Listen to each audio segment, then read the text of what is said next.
Beloved, let me tell you something. Your adversaries can act to your advantage sometimes. Not all what is happening to you caused by your adversaries will be disadvantageous to you, or they will create misery or sorrow in your life. Sometimes that is a blessing in disguise.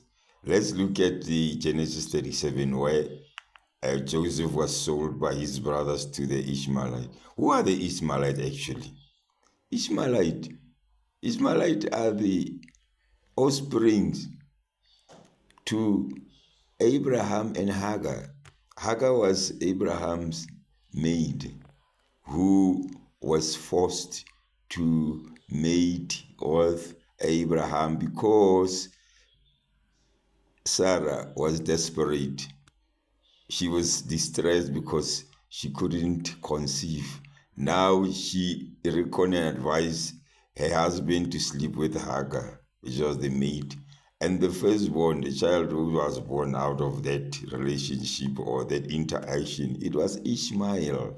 So imagine they sold Joseph, the brother, to the Ishmaelite. Ishmaelite were the offsprings to Ishmael who were staying in Egypt. You must remember Abraham was moving up and down.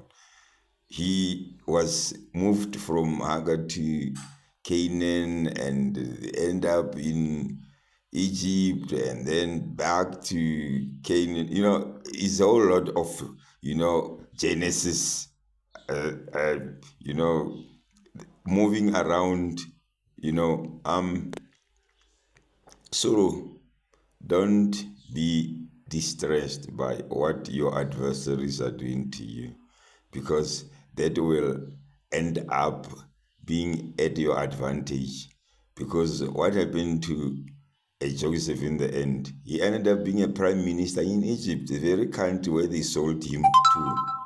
He ended up being a prime minister there. He even helped them when there was drought and hunger, starvation in Canaan.